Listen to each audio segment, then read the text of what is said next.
예, 바로 비하인드 뉴스로 들어가겠습니다. 박성태 기자. 예. 시작할까요? 예, 첫 키워드는 박수의 소신으로 했습니다. 예, 어떤 내용입니까? 네, 손뼉을 마주치는 박수를 얘기하는데요. 오늘 74주년 광복절 경축식에서 김원웅 대한광복회장이 갑자기 문재인 대통령에게 격려의 박수를 쳐주자라고 연설 중에 얘기를 했습니다. 다 쳤는데 안 친 사람도 있었습니다. 잠깐 당시 영상을 보겠습니다. 예. 국민 여러분, 의연하게 잘 대처하고 있는 문재인 대통령께 격려의 힘찬 박수를 부탁드립니다. 예, 말한 다음에 다들 이제 얘기가 나오자 박수를 칩니다. 잠시 뒤에 보면 이제 지금 왼쪽에 이해찬 대표, 가운데 황교안 대표, 그리고 그 오른쪽이 손학규 대표인데 예, 이해찬 대표와 특히 손학규 대표 같은 경우는 보고 있는 팜플렛을 옆자리에 놓고 박수를 칠 준비를 하고 박수를 치는데 황교안 대표는 계속 펜으로 메모를 하든지 어떤 표시를 하는 모습을 확인할 수가 있었습니다.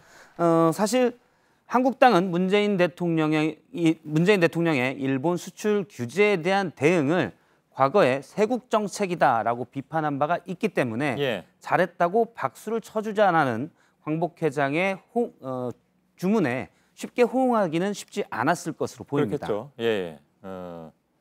남들 다 치는데 이제 안 치기도 쉽지는 않은 건데 그래서 아까 소신이라고 했습니까? 그렇습니다. 소신으로 안 친 것으로 해석이 되는데요. 민주당은 바로 논평을 내고 무례와 좁은 도량이다라면서 공당의 대표로서는 매우 부적절한 행동이다라고 비판을 했습니다.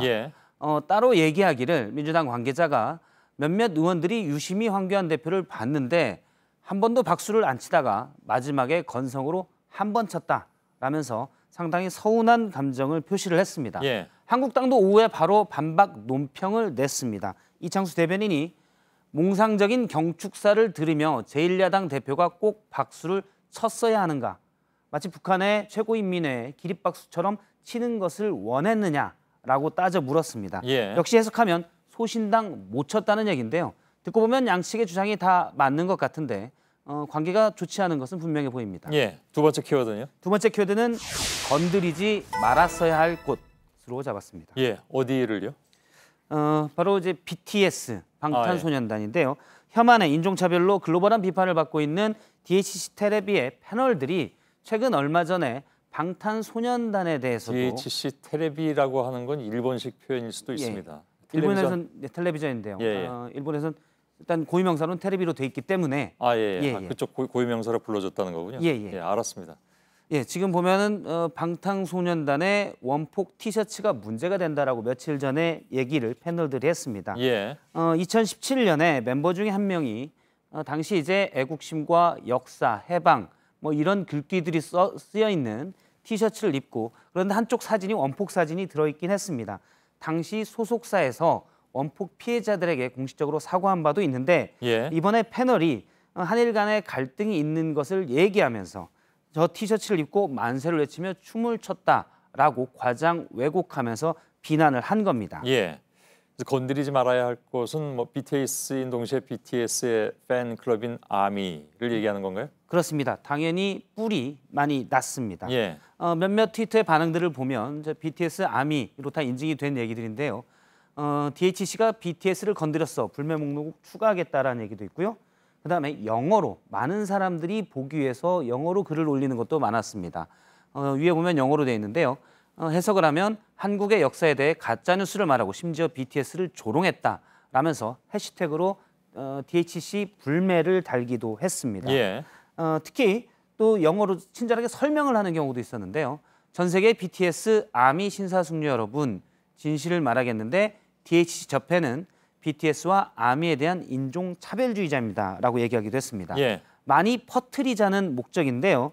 사실 팬들이 BTS를 좋아하는 거는 BTS의 메시지, 즉 사람에 대한 연민, 연대 그리고 진솔한 얘기들이 있는데 DHC 텔레비전의 패널들의 메시지가 이와는 사실 정확히 반대이기 때문에 아미의 분노가 영향이 클 것으로 보입니다. 세 번째 키워드를 보죠. 세 번째 키워드는 비 오는 날 태극기로 잡았습니다. 대부분 걸진 않는데. 오늘 광복절, 특히 최근 분위기에서 태극기를 걸고 싶은 분들이 많았는데 예. 비가 또 왔기 때문에 약간 혼란스러운 모습이 오전 트위터상에서 좀 있었습니다. 많이 오면 안 걸지 않나요? 그렇습니다. 심하게 많이 오면 안 걸어도 되는데 예. 오늘 어느 정도 걸 수 있을 정도 왔기 때문에 비가 오는데 태극기를 걸어야 되나요?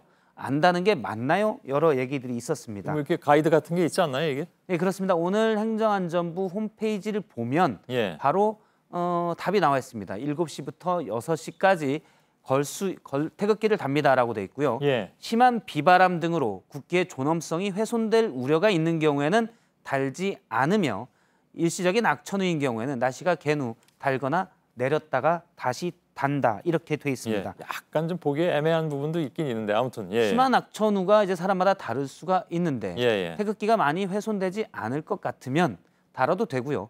비 때문에 혹시 조금 오염됐다면 규정들이 바뀌어서 지금은 세탁을 해도 됩니다. 예. 오늘은 뭐 지역에 따라 좀 달랐을 수는 있겠습니다. 예. 박성태 기자였습니다. 수고했습니다.